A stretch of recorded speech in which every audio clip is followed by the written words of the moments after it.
comfy.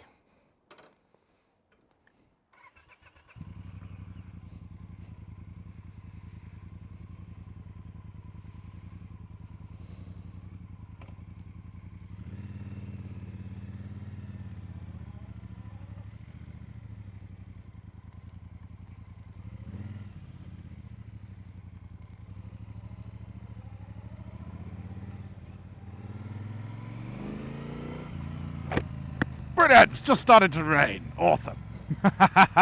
Yay! Right, well.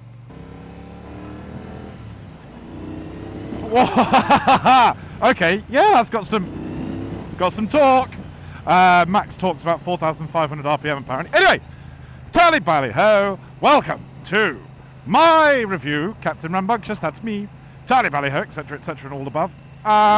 Review of the new Triumph 1200 Speedmaster. It's the 1200 high torque engine that is on the Bubber, but also on the T120, but it's got 10% more torque than on the T120.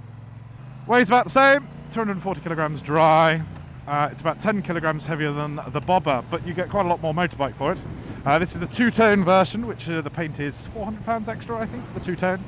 But otherwise, everything on this is standard. Well, I'll go through all the bits and bobs at some point. But yes, Bally Ho, hello. And it's got the daylight running light, the LED one, the new one. So the curve of the LEDs goes around the top of the light rather than underneath, like on my Thruxton. But it looks quite good. Same as the new Bobber Black, unlike the old Bobber and the old Thruxton. God, it's weird saying that Thruxton's old, but it is. It's 2 years old now. I've had it nearly 2 years old! Haha! Instantly, I want straighter bars. It's a bit T-Rexy. With your hands in, elbows in. Yeah, can't try. You know, elbows in close. But apart from that, it's lovely. Very comfy. The seat itself is fits you in nicely. There's a nice scoop to the back of it, so you're stuck in position quite nicely. Slightly forward controls. My legs are at, well, sort of, I don't know, 120 degrees. My knees are 120 degrees, so it's not too bad, but it's certainly not a stretch. I've got 33-inch inseam legs, quite tall, but I'm sure even for people diminutive of stature, it would be fine. So we're in road mode. I think it's only got road and rain. I doubt it's got sport. But so far, the ride's lovely. The seating position's good. I'm sitting upright, but yeah, everything's nice and low down. I love it. Very nice, very nice.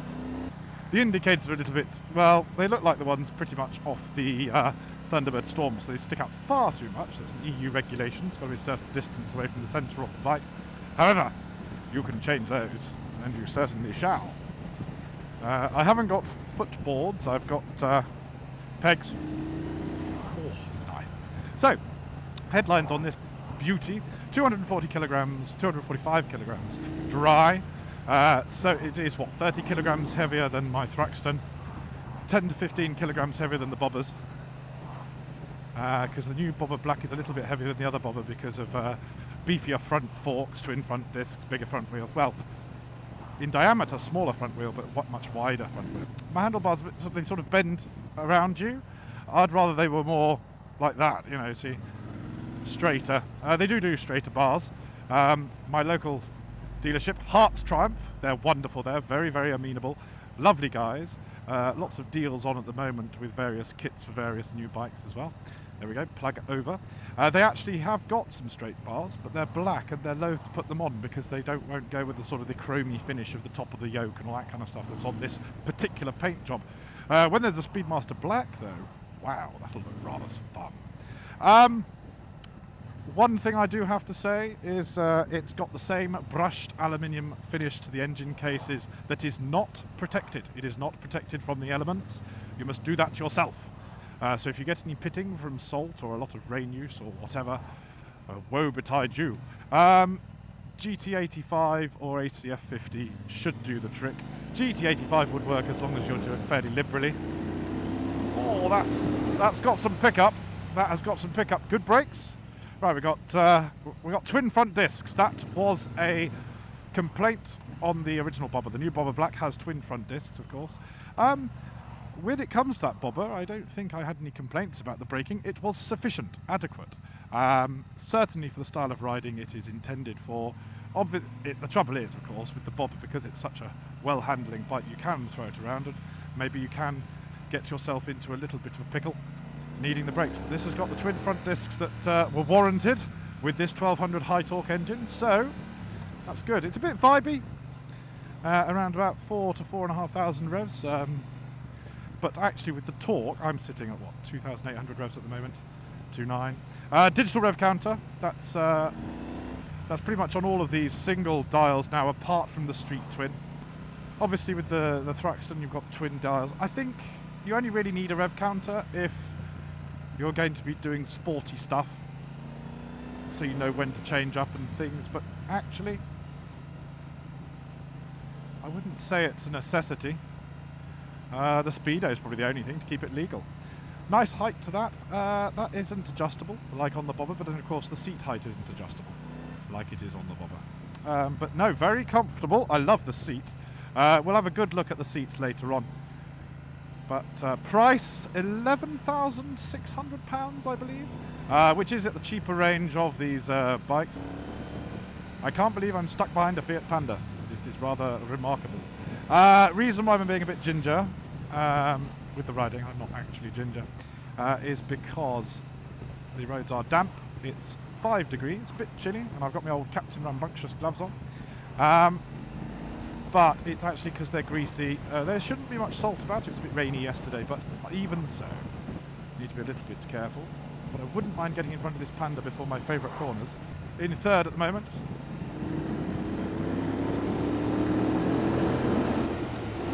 That didn't worry me at all. That's 80 miles an hour. Slow down for the corner. Okay. Bumps.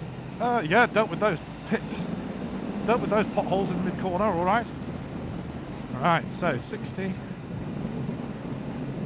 That's nice. That's nice. I normally do these corners around 60 to 70. On the Speed Triple and the Thruxton, I did them about 70.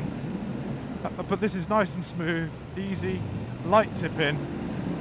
Very simple, very nice control.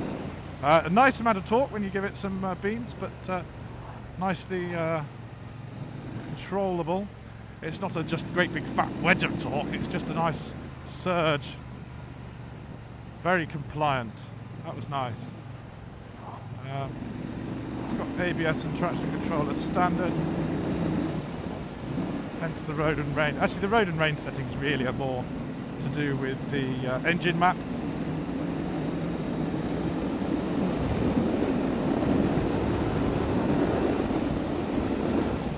Six gears. Lovely. There we go. So cruising along at, well, obviously this speedo's overreading. It was 775 there, which is bound to be rubbish. But actually, going along, 75, 70. Nice. Very compliant, very spongy actually. The seat is spongy. The suspension feels very with it. It's not jarry, it's not sort of crashing up and down. But at the feel, I can feel the bumps in the road, but it's more sort of just information given back to you either through your bottom or your hands.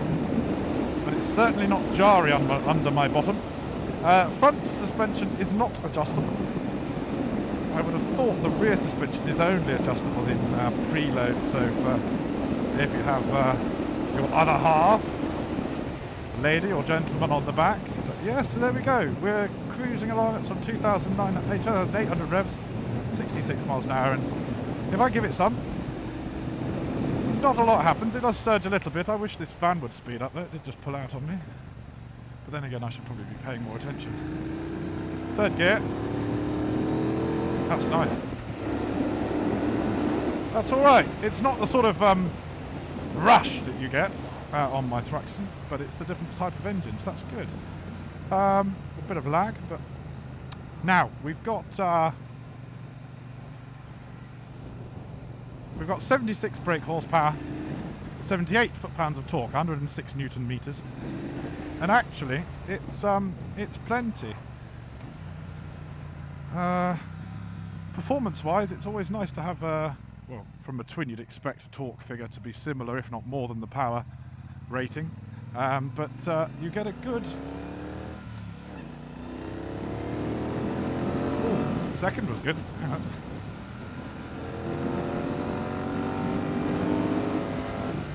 Well, that was at 6,200 RPM.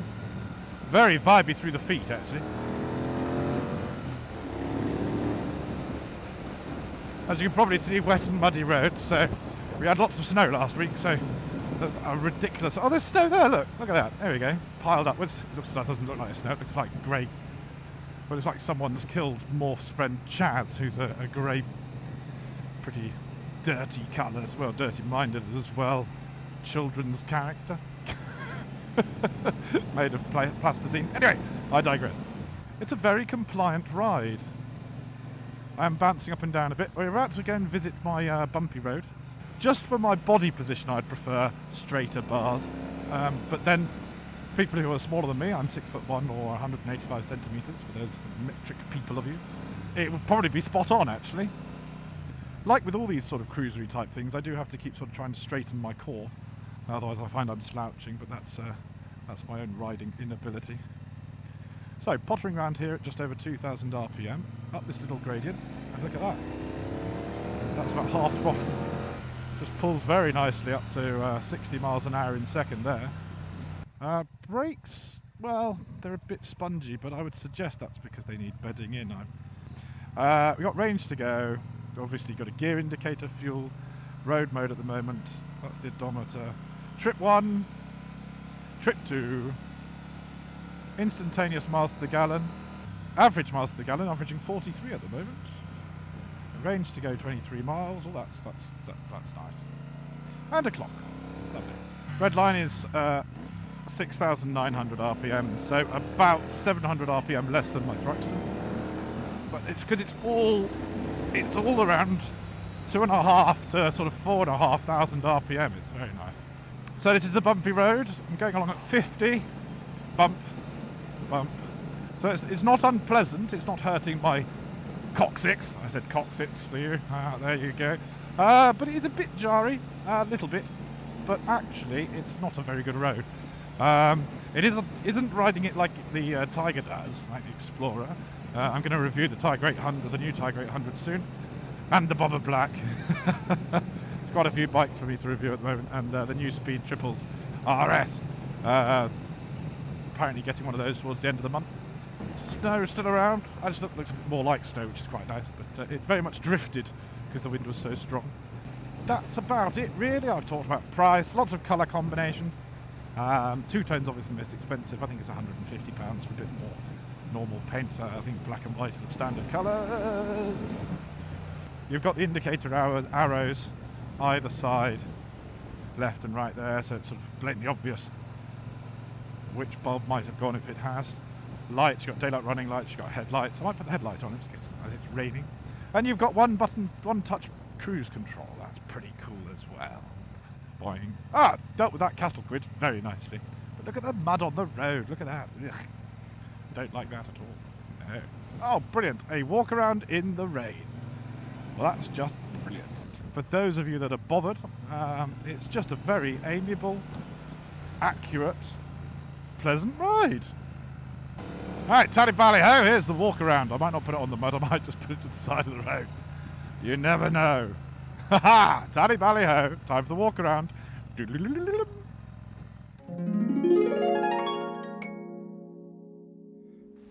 Fudge, it's freezing.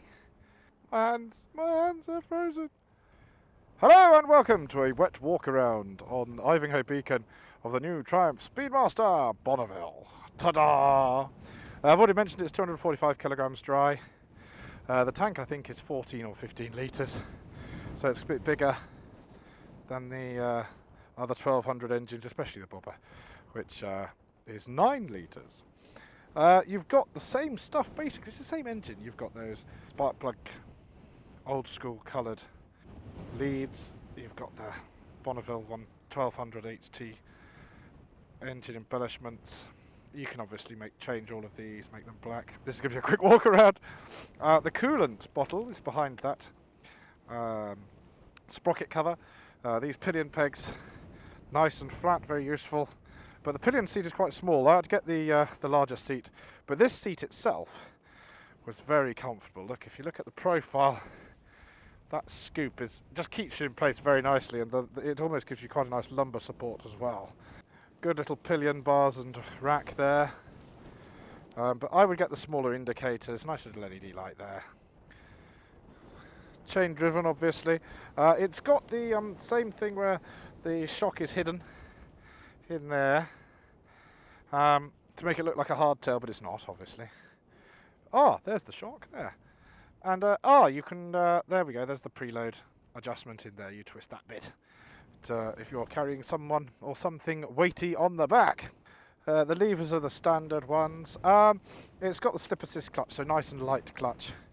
So the gear changes are very easy. Again, change the indicators.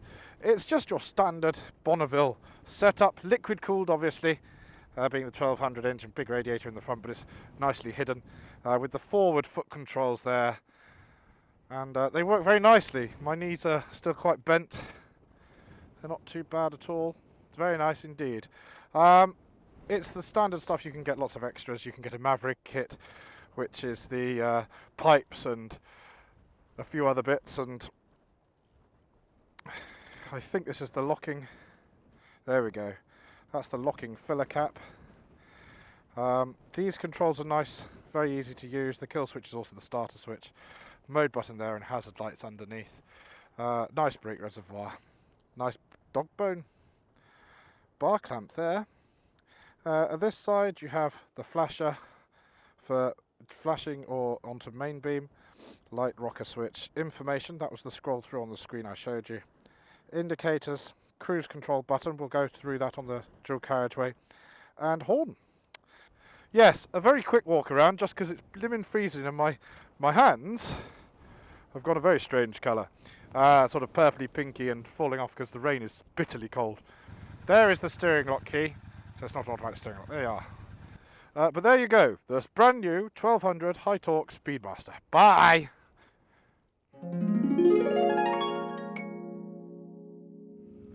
You'll probably only hear wind noise on my phone, but there we go, here we go.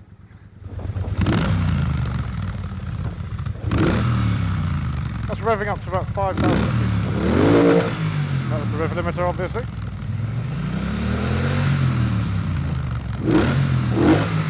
That's nice. Considering they're not the Vance and Hines, they're the standard pipes. Very nice. Right, some more confibulatories.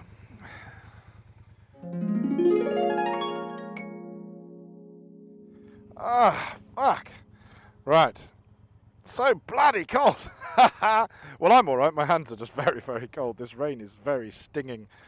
Chilsome on my hands. My poor hands. I'm obviously getting far too old for this rubbish. Side stand's easy enough to get up and down. That's quite cool. Windy and wet. Lovely. Isn't this brilliant? Isn't this brilliant? Oh. No, it really isn't. So, ta-da! Back to the review. It's raining, you may have noticed.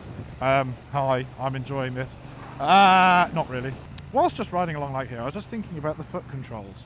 The foot peg is resting very nicely just forward of my heel, and my toes can very easily just dab the brake or hit the gear selector. It's all very nice. Now the gear change itself is very slick. It's just a little snick into place. Oh, very light. Oh, that's ridiculously light. I mean, it's not just the clutch that's light, but the actual foot control itself is very nice indeed. Now, as mentioned previously on other bikes, I think when I reviewed the 1200 XRT, the new Tiger 1200, that was so effortless that it was a very relaxed ride that you could just ride you could ride all day and turn up quite refreshed without feeling that you've actually been riding against the elements or anything like that. Now this of course hasn't got a screen. You can get the touring kit which has got a screen, but actually for just doing 60 to 70 miles an hour you don't really need it. If you're going to really throw it about, you might get lower back problems because of the wind, like I did on my Thunderbird Storm, because well, the torque on that was just far too addictive. This is actually similar because it's not as heavy, so that the pickup is very special. It's a good 30 kilograms lighter than my Thunderbird Storm was. That was a 1700 twin. Basically 2/3 of a rocket engine. Ha! Now, it's around here. Phil ran out of fuel. Phil 480. Lovely chap. Do subscribe to his channel, Phil 480. We do have some japes together. So I braked quite hard then, quite firmly on mud, and the traction was excellent. The thing is, the standard pipes on the bobber had quite a raughty tone. Now these just thrum away quite peacefully. I suppose different type of bike, they're going for people that don't want too loud a noise, a nice gentle cruise. After all, it is a cruiser. It's very comfortable. I'm sitting quite happily. Ride along on my Speedmaster. Diddly diddly dee dee dee. So, we've got a monoshock on the back. We learned that in the Walkaround, which is adjustable for preload. You probably have to lift the seat up to do that, but otherwise it looks like it's a fairly simple twist affair. But there's nothing stopping you just putting throw-over panniers on this anyway. The pipes are very low down and actually cut off quite far forwards, so any throw-over bags just on this pillion seat would never get anywhere near the exhaust pipes, so they aren't going to get hot or melt or anything like that. Very useful. Obviously, if you get the fixed panniers, then you can still have your pillion seat and your bag like sitting on a bag. Ha! Oh dear, how wonderfully misogynistic. I'll leave it there, I think, until I get onto the dual carriageway, let you know what the cruising ride and cruise control is like. Bally Ho. Ta-ta. Right, Bally dual carriageway. Let's see what it's like carousing.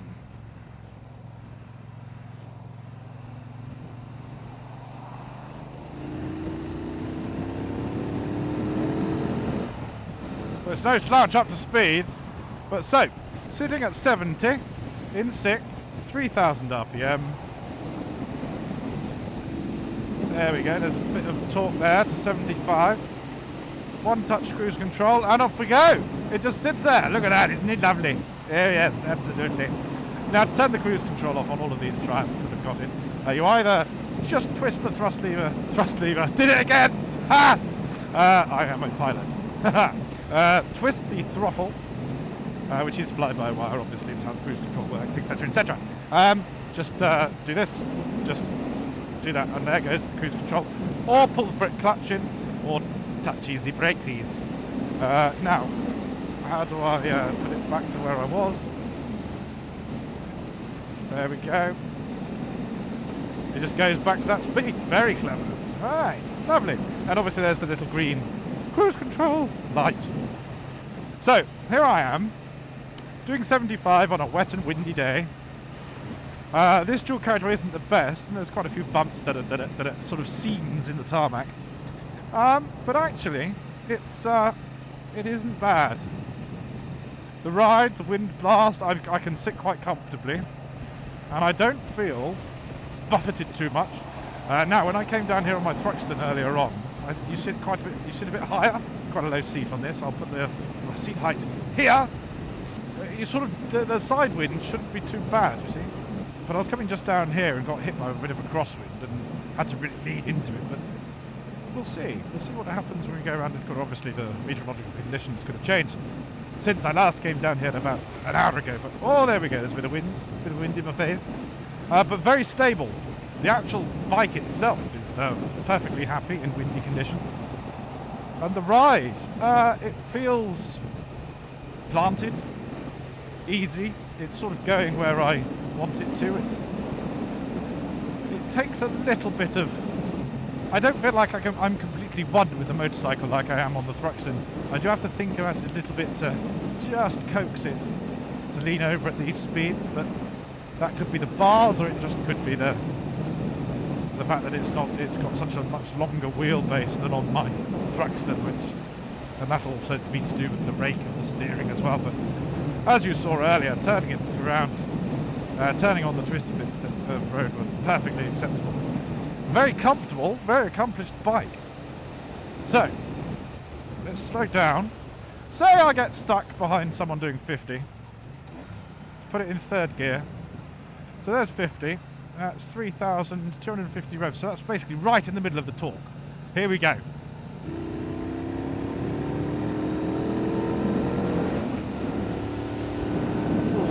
That's a nice pickup. Let's try not to crash. Here we go. That's full throttle. Thrust. Full throttle. Ah! 90. In 4 still. But you're not going to be doing that on this. You really aren't. You're going to be going... I doubt you'll go more than 80, to be honest. So there's 80. 80 indicated. Obviously, as these speedometers overread on all these motorbikes you're on. Quite a bit of chest blast. So I need to sort of strengthen my core a little bit, but very pleasant. It's ticking along. What else might you want to know from this bike? Well, I like the way the tank scoops in here, so your legs aren't right out. That was one of my complaints about the Thunderbird Storm, was that the tank was too wide, so that my knees kept being pushed out by the wind at higher speeds, so I got groin strain occasionally. Getting old, really getting old. But it's one of those things, you know. You want to... there's a Tiger coming, I believe. Is it a Tiger? Yes, it's a Tiger Sport! Lovely, 1050 Tiger Sport. Yum, yum, yum. Anyway, my knees aren't splayed at all, inviting the tank into my vagina. But no, it's a very comfortable, fairly aerodynamic seating position. If the bars were straighter, I'd be tilted more forward a little bit, which would aid speeds, say, over 70 miles an hour. Another reason to get bars that are a bit more forward.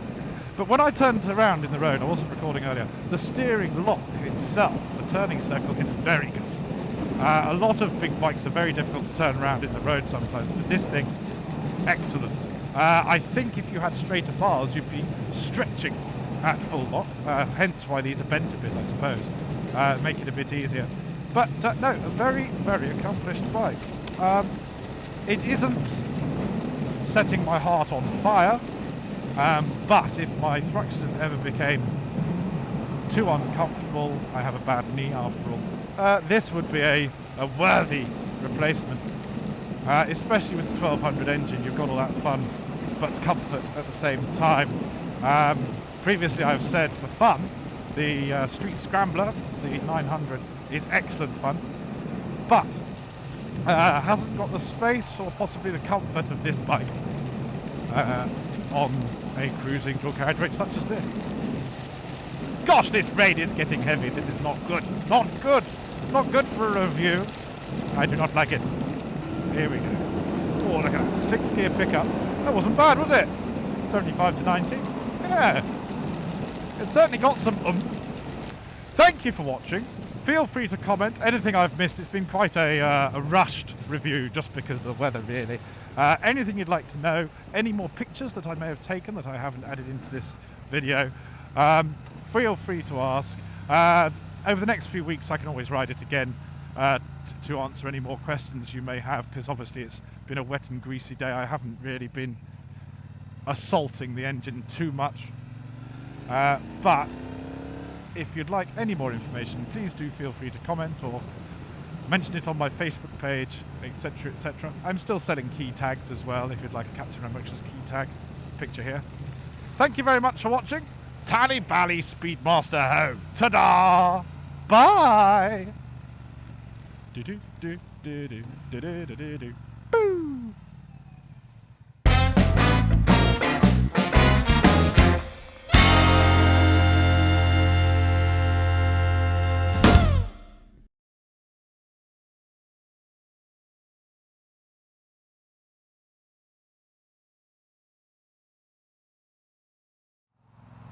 It would definitely look meaner with straighter bars and bar end mirrors, because that would really lower the profile of the front and hunch it down. It would look quite mean, I think. Captain's log, additional. I think the last one was an additional, but I didn't say additional then. So this is just Captain's log, additional. Considering the weather's getting better now, but also the fact that it's been pretty greasy and damp, I've been gunning it a little bit in lower gears, and at no point has the traction control needed to do anything about it. At no point have I lost traction. Very, very nicely set up then. Or just bloody good tyres. Or a bit of both. Or a lot of both. Haha! Thanks a lot. Bye! But it's certainly not jarry under my bottom. Just zooming along. Oh, come on, lorry. It's not that difficult. It's only a bridge. Big cars plows! Yes, mostly not just because of the weather, but cut short because of the fuel situation as well. I don't have to pay for my own fuel on a review. Don't be ridiculous. Don't you know who I am with my reputation? Third Earl of Dorchester or wherever. I can't remember. I'm so drunk. Bally Ho. Bye-bye.